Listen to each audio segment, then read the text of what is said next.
Agree with me that Future Soldier shows just how important defence is to Scotland and Scotland is to the defence of the UK and our allies? And does he share my enthusiasm that this paper delivers £355 million worth of investment into the Army estate in Scotland? Seriously?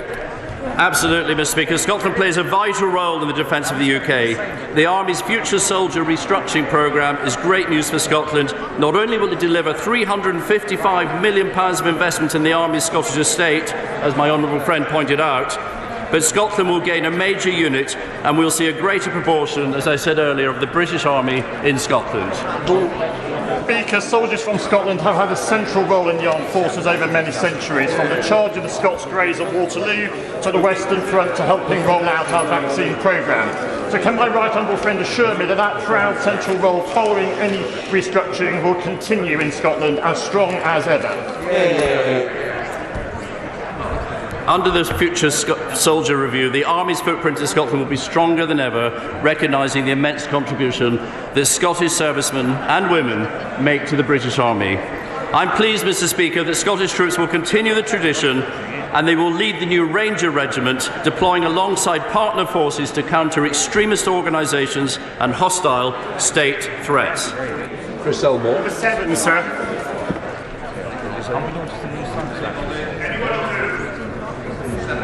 Seven, it's me again. Hard of hearing, Mr. Speaker. The budget and the spending review provides the largest annual block grant to the devolved administration in Scotland since the Scotland Act in 1998. Throughout the pandemic, we've provided significant support, including through our furlough and self-employed schemes and additional support to businesses. This has been on top of an extra £14.5 billion for the Scottish Government. We're also investing in new local infrastructure and regeneration projects through the Levelling Up Fund, the Community Ownership Fund, alongside the existing £1.5 billion investment into the Scottish City Growth Deals. We got there in the end, Mr. Speaker. The Scottish budget last week should have been marked with the start of an ambitious recovery plan for Scotland, but instead it's a missed opportunity which won't deliver the recovery Scotland needs. Similarly, the UK Government's budget offered tax cuts for bankers on business class flights, but nowhere near enough for hard-working families across Scotland and the rest of the UK. Does the Secretary of State accept that both the Scottish and UK governments must go further so we can get an economy firing all cylinders?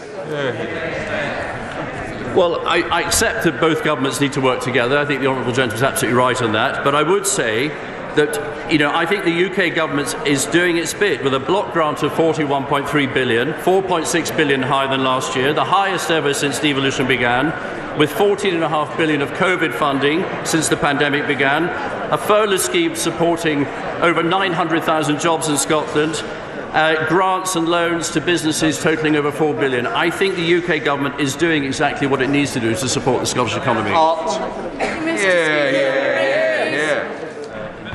Thank you, Mr. Speaker. I'm delighted that the Government recently announced a new £20 million ring-fenced allocation for tidal stream technology as part of the new Contracts for Difference round. This will enable Scotland to take advantage of the huge potential that exists to develop tidal stream technology. The First Select Committee visited Orkney a few months ago when collating evidence for its report on renewable energy. We were so impressed with the tidal stream technology, which is less expensive than tidal lagoon barrage technology, and delighted that renewable energy auction will include for the first time a ring fence for tidal stream power. How will this turbocharge the potential for this type of renewable energy in Scotland? Well, thank you, Mr. Speaker. I'm very glad that my honourable friend and our colleagues in the committee had the opportunity to visit Orkney. I also visited Orkney in August and was hugely impressed by the innovation that is going on there. The principle behind Contracts for Difference is that it gives the renewable sector the confidence to invest in these long-term technologies. And I believe Scotland as a whole, and Orkney in particular, will be at the forefront of this. That's the end of questions.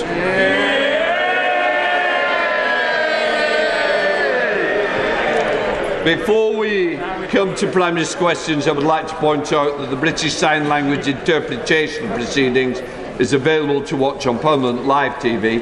We now start with questions to the Prime Minister. Nick Smith. Number 1, please, Mr. Speaker. Mr. Speaker, I'm sure the whole House will want to join me in wishing you, all members of staff, a Merry Christmas and indeed to all members, and a Happy New Year. And members from across the House will also want to join me in sending our warmest wishes to all our armed forces and all members of the emergency services, health and care workers, and especially those who will be working over Christmas, and not least those in our national mission to get boosted now. Mr. Speaker, this morning I had meetings with ministerial colleagues and others. In addition to my duties in this House, I shall have further such meetings later today. Nick Smith. Mr. Speaker, can I congratulate the Prime Minister and his wife on the birth of his baby daughter? Last week was Crime Week. Was it a success for you, Prime Minister?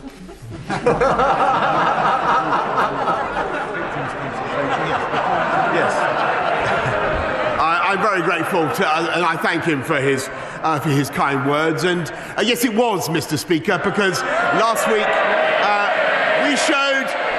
we showed that we are not only the party that is putting in the resources to fight crime, with 10,000 more police already recruited, but we are the party that is finally getting tough on the drugs gangs that blight the lives of children and communities up and down this country, and we won't tolerate middle-class drugs use any more than any other kind of drugs use, Mr. Speaker. Wishing the Prime Minister and his family a happy Christmas. Mr. Speaker, last Christmas I joined the charity Seva Day in wrapping Christmas presents at Durga Bhawan Temple. I delivered a small number of the thousands of gifts the Hindu community had donated for children and adults across Samwell. Will the Prime Minister join me in thanking Seva Day, Deepak, Mandu and Reena, who I'll be joining again this Friday at West Bromwich Sri Krishna Mandir? Yes, I thank my honourable friend for raising the work of Seva Day and for all the people of West Bromwich, Hindu community, who do make an incredible contribution to this country. And I'm delighted that the charity is again distributing donated gifts. Thank you to everyone involved, and particularly to my honourable friend for her efforts. We now come to the Leader of the Opposition, Keir Starmer. Thank you, Mr. Speaker. Can I also wish you, everybody who works in this House and all members, a Merry Christmas and a Happy New Year. And can I also send my congratulations to the Prime Minister and his wife on the birth of their daughter, and join the Prime Minister in supporting our armed forces and all those on the front line. Mr. Speaker, there were 200,000 Omicron infections on Monday. That's doubling every 2 or 3 days, and the NHS could be overwhelmed. So I want to start by encouraging everyone listening to this session to get their jabs and boosters. It's the best way to protect themselves, the NHS and their loved ones. Given the seriousness of the situation, does the Prime Minister agree that the 100 Conservative members who voted against Plan B measures last night voted against steps which are necessary to protect the NHS and to protect lives? Thank you, Mr. Speaker. The government is taking a balanced and a proportionate approach to dealing with the pandemic, and the House voted through Plan B, I think, with Conservative votes, Mr. Speaker, and we will continue with the massive booster rollout, to which he is a late convert. Since Friday, when I decided that we had to accelerate the booster programme in view of the data about Omicron, we've cut the timetable in half. Mr. Speaker, Monday was the biggest vaccination Monday in the history of this country, and yesterday was the second biggest vaccination achievement by the NHS ever. More than 500,000 jabs delivered, and the campaign continues to grow. I want to thank absolutely everybody involved. I want to thank all the British public for coming forward to get boosted now. Mr. Speaker, we all hope that combined with the booster programme, Plan B will be sufficient to prevent the NHS from being overwhelmed. Nobody wants to see further restrictions, but the Prime Minister has quite rightly not ruled anything out.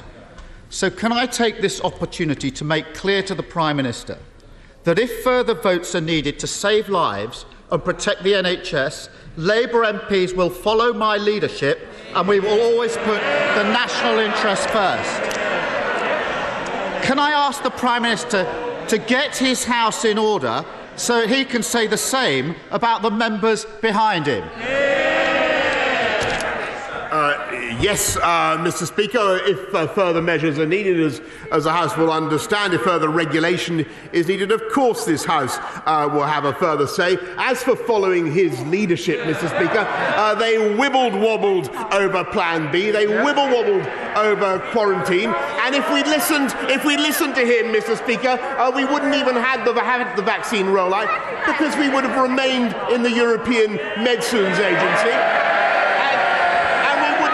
True, and we wouldn't have opened up on July the 19th, Mr. Speaker. We would have remained in lockdown. That's the reality, Mr. Speaker. Mr. Speaker, let me put that straight back in its box. The Labour Party showed the leadership yesterday that the Prime Minister lacked.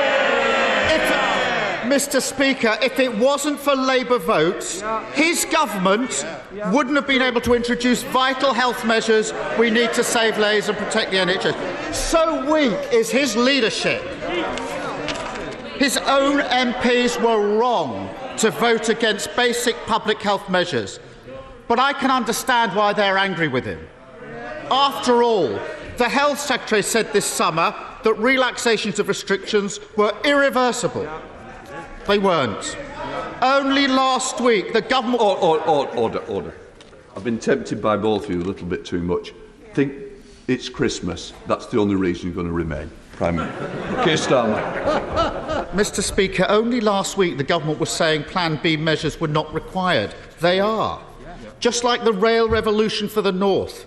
No one will have to sell their homes for social care, just like no tax rises. It's overpromise after overpromise until reality catches up.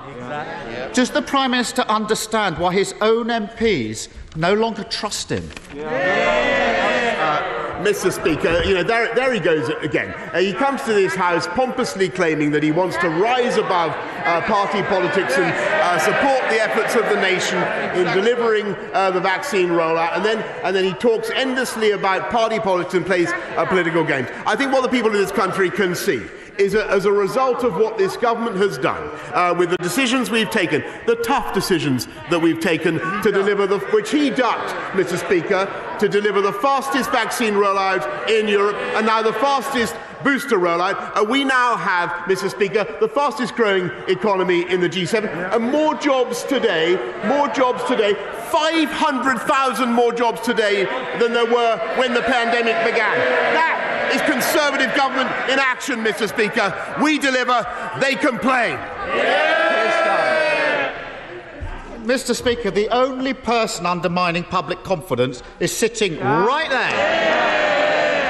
Here's the problem. His MPs are wrong to vote against basic public health measures, but they are not wrong to distrust him. Last week, the Conservative member for the Forest of Dean asked, why should people at home listening to the Prime Minister do things that people working in Downing Street are not prepared to do? Tory MP. The Conservative member for Shipley last week asked the Prime Minister, can he give me any reason at all why I shouldn't tell my constituents to treat these rules the same way that Downing Street treated these rules last year? Now, the Prime Minister's had a week to come up with a good answer. Has he done so?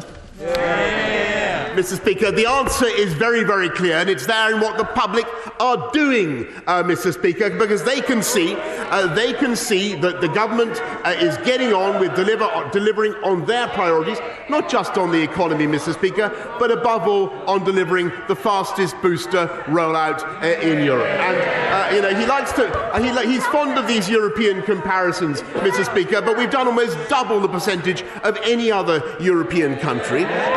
We've boosted boosted 86% of the over 80s in this country, 91% of those aged 75 to 79. That is an astonishing achievement, and I think that is what the people of this country are focused on, Mr. Speaker. And rather than the partisan trivia that he continually raises, when frankly he has a case to answer himself. I think that's no, he hasn't come up with a good answer. For weeks now, he claims that no rules were broken. He claims he didn't know what was happening in his own house last Christmas. I don't believe him. His MPs don't believe him, and nor do the British public. He's taking the public for fools, and it's becoming dangerous, because from today, anyone who tests positive for coronavirus faces a second Christmas in isolation. It will be heartbreaking for families across the country. The message from the government has to be, we know that following the rules won't be easy this Christmas, but it is necessary. Can the Prime Minister not see that he has no hope of regaining the moral authority to deliver that difficult message if he cannot be straight with the British public about the rule breaking in Downing Street last Christmas? Mr. Speaker, I've repeatedly answered that question before, and as he knows, a report is being delivered to me by the Cabinet Secretary into exactly what went on. He might explain why there are pictures of him quaffing beer, Mr. Speaker. In a way, I mean, we haven't. I think what the British public want us all to do, frankly, and what they want us all to do is focus on the matter in hand and continue to deliver the vaccine rollout in the way that we are. And I think it is an absolutely fantastic thing that people are now coming forward in the way that we are, the way that they are. 45% of people over 18 have now had a vaccine, Mr. Speaker, and I thank our amazing staff. I thank the NHS. I thank all the GPs. I thank the GPs, and we are. Well, you blocked the investment in there. Mr. Speaker, they wouldn't vote for it. They wouldn't vote for investment in our NHS, Mr. Speaker. They wouldn't do it. I thank them for what they're doing. I can tell the House that we're now speeding things up by allowing people to avoid the 15-minute delay after they've been vaccinated, which I hope will encourage even more people to come forward. Mr. Speaker, the virus is spreading once again, and lives and livelihoods are at risk. The British public are looking for a Prime Minister with the trust and the authority to lead Britain through the crisis. Instead, we're burdened with the worst possible Prime Minister at the worst possible time. They're shouting now. Where were they in the lobby last night? His own MPs have had enough. They won't defend him. They won't turn up to support him.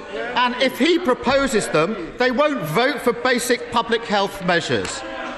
So at this time of national effort, the Labour Party stood up, shown the leadership that the Prime Minister can't, and put the health and security of the British people first.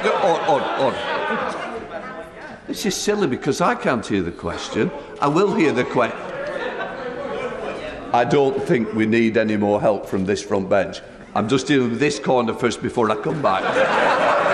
Can I just say, I understand it's the last PMQs and we're going to be coming back in the new year, but I do need to hear the question.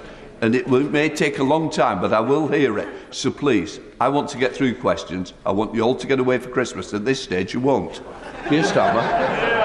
Mr. Speaker, the Prime Minister is so weak that without Labour votes last night, vital public health measures wouldn't have got through. But this country can't... Says it's not true. Oh, God. I haven't got... It's not true. He's so socially distant from the truth. He thinks that that's not true. I don't know where to start. We better press on. We can't go on with a Prime Minister who's too weak to lead. So will the Prime Minister take time this Christmas to look in the mirror and ask himself whether he has the trust and authority to lead this country? Mr. Speaker, Thank you very much, Mr. Speaker. We won that vote last night with Conservative votes, as I told the House.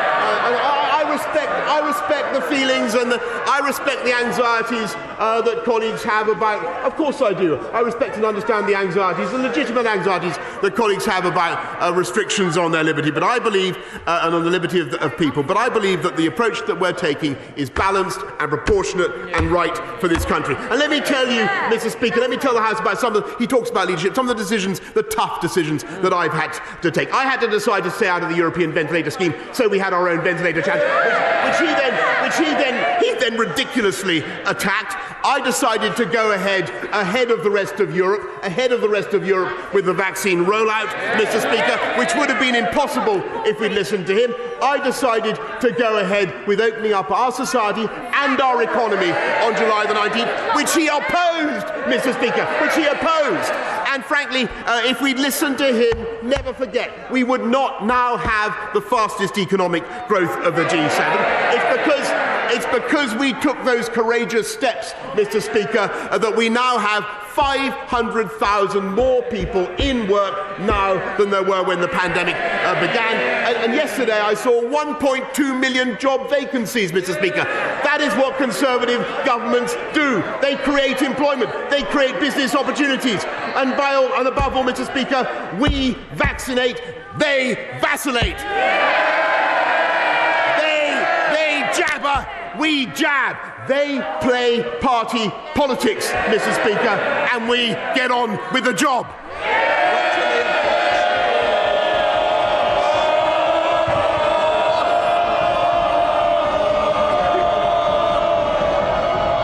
I'm amazed. I'm absolutely amazed that some of you wanted to catch my eye. Obviously you don't. Thanks for that. It's making my life easier. So don't be shocked when I wasn't going to put you in for that special question today. Let's come to the man of the moment, Dr. Liam Fox. Thank you, Mr. Speaker. As we look forward to 2022, one of the dates that stands out for me is the 21st of March, which will be International Down Syndrome Day. In thanking the government for the support, and indeed thanking all parties in the House for the support for the Down Syndrome Bill, can I ask the Prime Minister if he will give his personal commitment to ensure that we get that bill on the statute book before International Down Syndrome Day, when we will be the first country in the world to do so? We talk about global Britain. It can't just be about trade and diplomacy. It must also be about values. Wouldn't that be a great place for Britain to start? My right honourable friend is a wonderful campaigner on this issue. He's completely right about Down syndrome people. They can have poorer health outcomes. This bill, I know, does aim to improve life outcomes for people with Down syndrome, and we are pleased to support it, and we will do whatever we can to ensure the prompt progress of this bill. We now come to the leader of the SNP, Ian Blackford. Thank you, Mr. Speaker. Can I wish you? It's not a pantomime. Oh yeah, exactly. Carry on partying. Thank you, Mr. Speaker. Can I wish you, all your staff, all members in the House, a Merry Christmas and a good New Year when it comes, and send my thanks to those in the front line, our emergency service, our armed forces, for everything that they have done to get us through this year. Mr. Speaker, the public understands the threat that Omicron poses to all our people and to our NHS. But we saw from last night's vote the Tories might be privileged enough to live in denial about this danger, but the rest of us have the responsibility to live in the real world. That means increasing public health measures and increasing financial support for businesses and workers. The Scottish Government is delivering £100 million from our fixed budget to support businesses. But we all know that more is needed. Yesterday, the UK Government put out a press release saying that new financial support was coming. But last night, the Treasury U-turned saying no new money was available. So, Prime Minister, which is it? Is there any new money to support businesses? Or was it all just smoke and mirrors once again? I'm grateful to the right honourable gentleman, and I share some of the points that he made about the importance of being vigilant about Omicron. I think it's good that he set that out. I think it's important that we continue to work with the Scottish administration as we do to help everybody through it. There is more money, as he knows, through Barnett consequentials. There are also further powers under the existing devolutionary settlement for the Scottish administration to raise money if it chooses to. And they have that option. But we will of course continue with the discussions with the Scottish administration. Ian Blackford. Mr. Speaker, that simply wasn't an answer, and it really just does confirm it's all smoke and mirrors. There was no new money for Scotland. Once again, the Prime Minister can't trust a word that this Prime Minister says. Dodgy dealings on renovations and his distant relationship with the truth. All of it has left him weak. Last night, this UK government struggled to get measures through this House that Scotland has had for months. A Prime Minister who can't do what is needed to protect the public is no Prime Minister at all. Mr. Speaker, nobody wants further restrictions, but Scotland can't afford to be hamstrung if the Prime Minister can't act because he's got 99 problems behind him. So will he give the devolved governments the powers and financial support that we need to protect our people? Mr. Speaker, I think we're going to need a bit bigger waistcoat to contain the synthetic indignation of the right honourable gentleman, quite frankly. If I can just tell him that there are the powers. The Scottish administration has the powers. But what we've also done, Mr. Speaker, is a record settlement, for Scotland, £41 billion. But I, in all friendship with the right honourable gentleman, who I'm actually quite cordial with behind the scenes, Mr. Speaker, we will work with the Scottish Government to make sure that we get through this thing together. Sir Robert Neal. Thank you, Mr. Speaker. Stroke is the leading cause of adult disability in the United Kingdom. It's the fourth largest killer.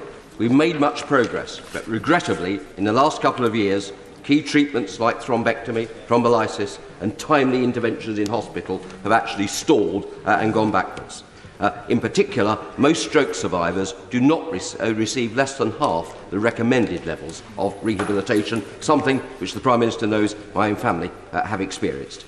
Can we urgently look to upgrade the very good National Stroke Plan into a fully fledged national strategy for stroke, with a minister responsible for it and a dedicated team of officials in the department to roll that out, please? I want to thank my right honourable friend for that question. I know he and I have discussed before his own personal reasons for caring so much about this issue, and I understand and I sympathise deeply with what he's saying. And that's why one of the reasons why I want to make sure that we do invest enough in this. There are 20 integrated stroke networks in England already. What we want to do is increase their capacity by about tenfold. Mr. Speaker, very happy to make sure that he has the right meeting with the relevant minister to discuss the matter. But that's why it's so important that we invest now in our NHS in the way that we are. And what a pity that essential measure could not be supported by the party opposite. The Minister. Speaker, the Prime Minister's actions over the last number of months have absolutely eroded public confidence at the worst possible time in a public health crisis, excusing rule-breaking by his own MPs, ignoring rule-breaking in his own House.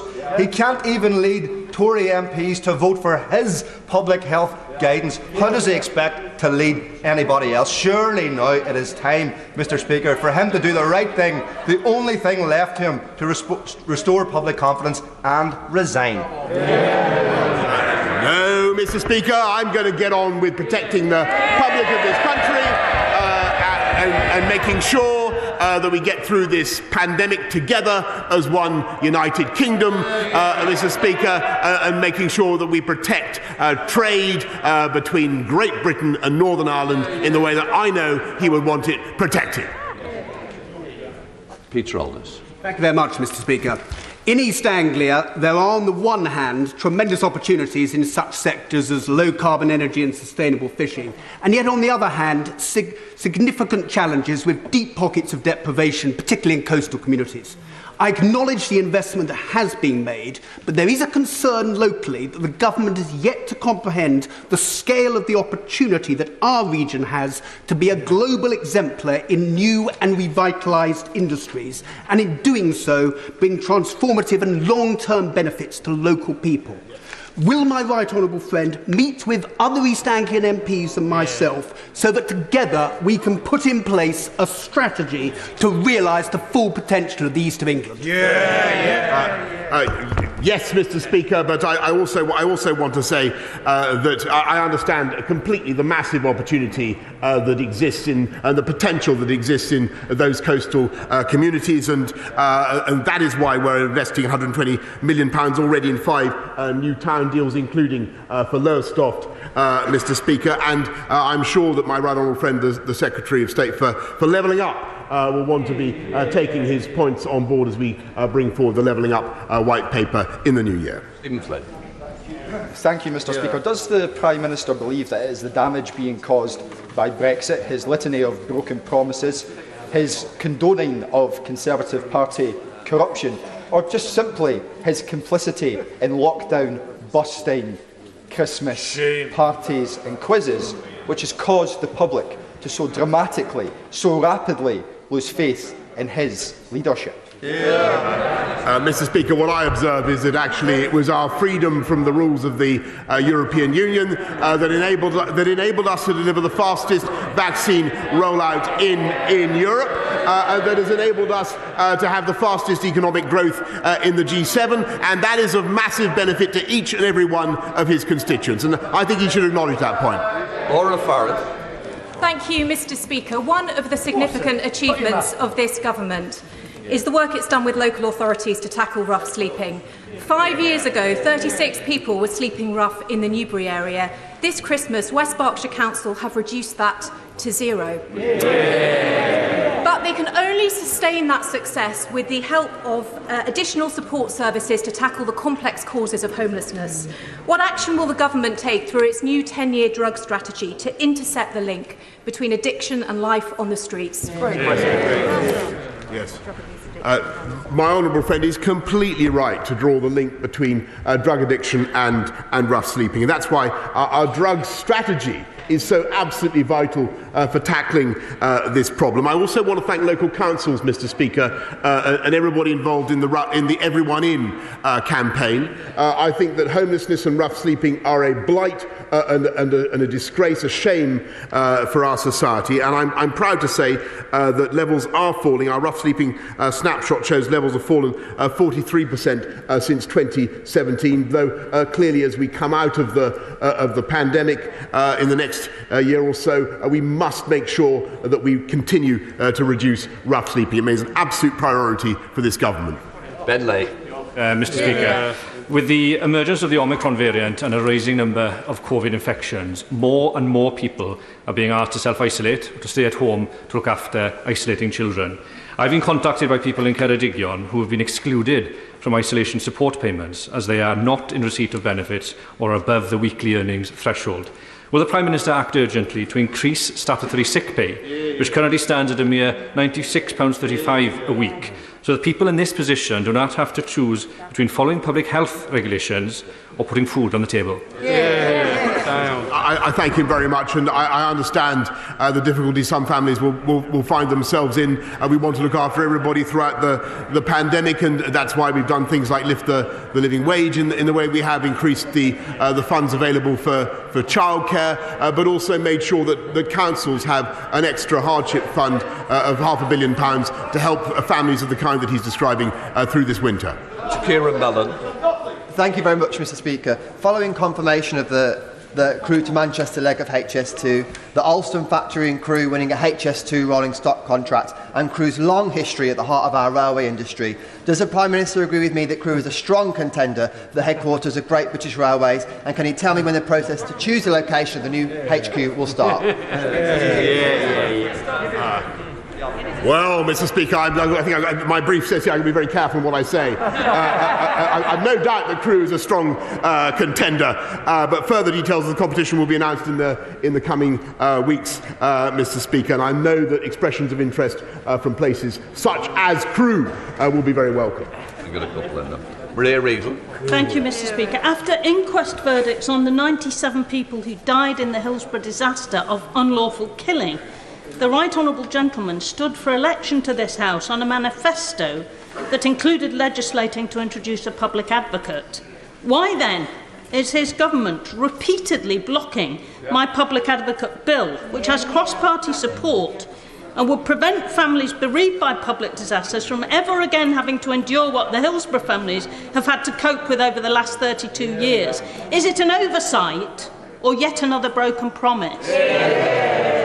I thank the Right Honourable Lady, and no, we do recognise the importance of putting the bereaved and the bereaved of Hillsborough at the heart of an investigation, and we think that in certain circumstances funding may be available for a representation for the bereaved at a public inquiry or interest. We are considering, to her point, we are considering what steps should be taken. I will ensure that she has a meeting with the relevant minister in the relevant department, in the Home Office, as soon as possible. Sir Bernard Jenkins. Mr. Speaker, as we see Russian forces massing on the Ukrainian border, can we be reminded that Russia is also continuing cyber attacks, attempted assassinations, using gas as a political weapon, holding illegally territory in the Crimea, in Georgia, intimidating the West, and interfering in Western elections?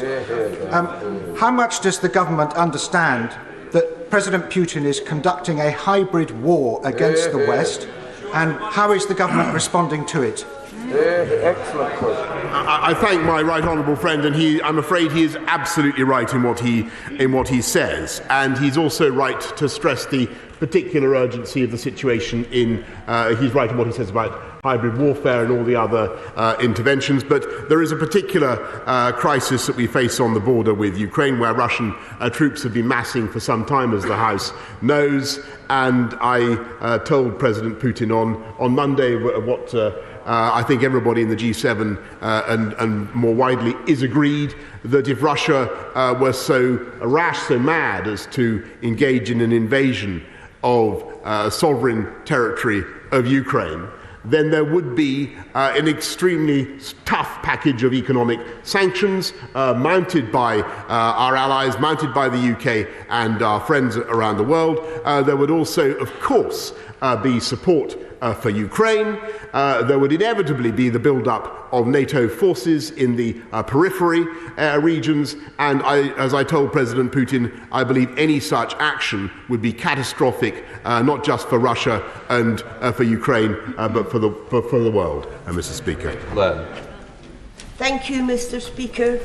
The Prime Minister made an address to the nation on Sunday on COVID booster jabs, and he said every eligible adult will have the chance to get the booster before the new year, roughly 2 weeks away. However, the Health Secretary and our national health leaders have said otherwise.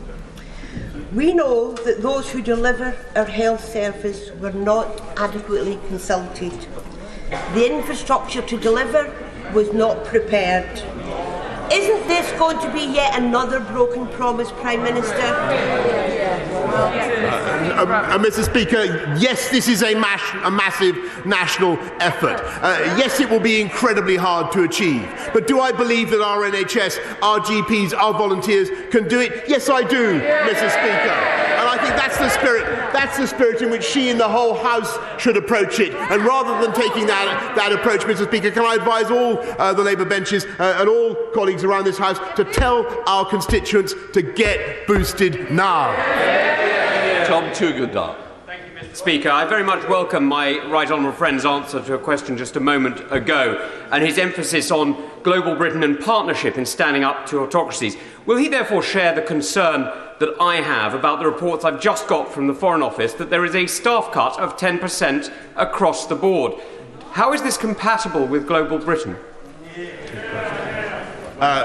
Mr. Speaker, we are investing massively in overseas aid. We're investing massively, £10 billion a year in overseas aid.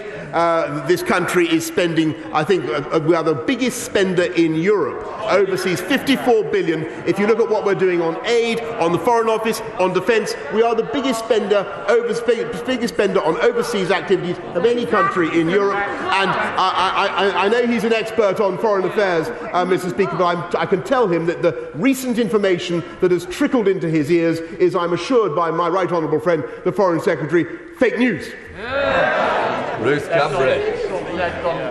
Thank you, Mr. Speaker. Transport for London faces serious financial difficulties solely due to the pandemic causing the collapse in fares income. The emergency COVID funding to TfL expires the day after tomorrow. Prior to the pandemic, the Mayor of London spent 4 years improving TfL's finances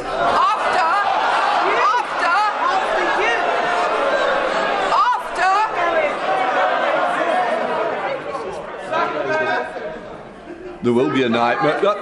There will be a nightmare in a moment. Can I just say, we want to get through the questions. I was hoping to get some extra people in. You're not helping me do so. Come on in, Ruth Cadbury. Thank you, Mr. Speaker. Prior to the pandemic, the Mayor of London, Sadiq Khan, spent 4 years improving TfL's finances after his predecessor inexplicably bargained away TfL's £700 million annual government grant.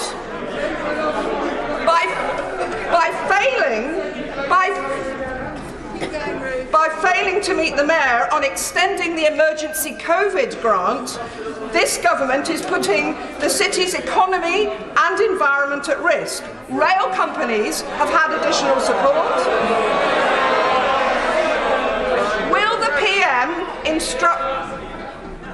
Will the PM instruct silent shaps to meet the Mayor immediately so that buses and tubes can continue to keep London moving from Friday?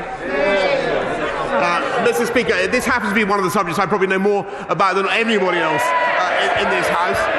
And I can tell her that when I was Mayor and I was Chairman of Transport for London, we had our finances in balance because I ran a responsible fares policy. When I left the mayoralty, we had Crossrail in surplus and we had our reserves in surplus. Mr. Speaker, what happened actually was that the Labour Mayor of London embarked on a reckless, unfunded fares policy, that cutting fares recklessly so as to leave a huge black hole in Transport for London's finances. And yes, Mr. Speaker, we have the greatest capitals. I'm not going to dissent. And we will, of course, help the stricken Labour difficulties in any way that we can, but blame lies fairly and squarely with City Hall.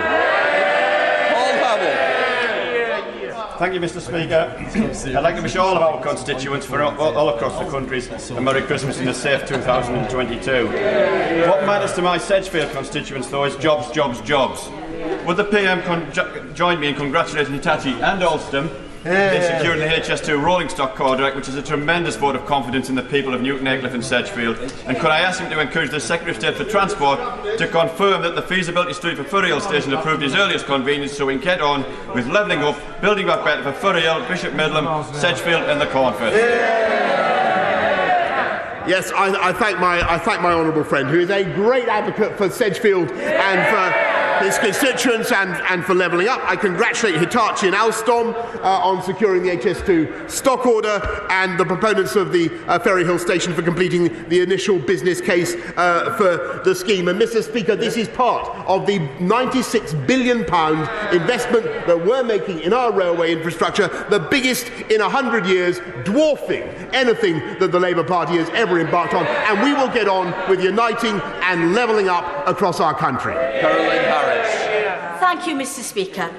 I'm sure the Prime Minister would like to thank me for assisting him as he was unaware of last year's and been kept in the dark about last year's festivities with my assistance in lighting the Christmas tree in Downing Street this year. Unlike the Prime Minister, I am not in the dark as to what my staff are doing this year. We are serving and delivering over 1,000 hampers and gifts to families across Swansea East to make sure they get across Swansea, that they get a Christmas. Will the Prime Minister please join me in congratulating and thanking everyone involved in Everyone Deserves a Christmas, and if he would like to come and light a tree in my constituency, I'll ensure there's one available for him. Can I say that's one of the nicest things somebody said to me from the benches opposite for a long time, Mr. Speaker, and I do want to thank and congratulate everybody in her constituency who's helping to bring hampers to those who need it this Christmas. It's a wonderful thing. More. Thank you, Mr. Speaker. My thoughts, and I'm sure the thoughts of the whole House, are with those who loved Star Hobson, who was brutally murdered by a monster whilst Star's evil mother allowed this to happen in Keighley. The court heard that numerous referrals were made to Bradford Council's Children's Services months in advance of Star's murder, but they were not taken seriously. In fact, the case was closed. The Prime Minister will be aware that this is the latest of a long list of failings at Bradford Council's Children's Services, where political correctness appears to have been put before the welfare of children.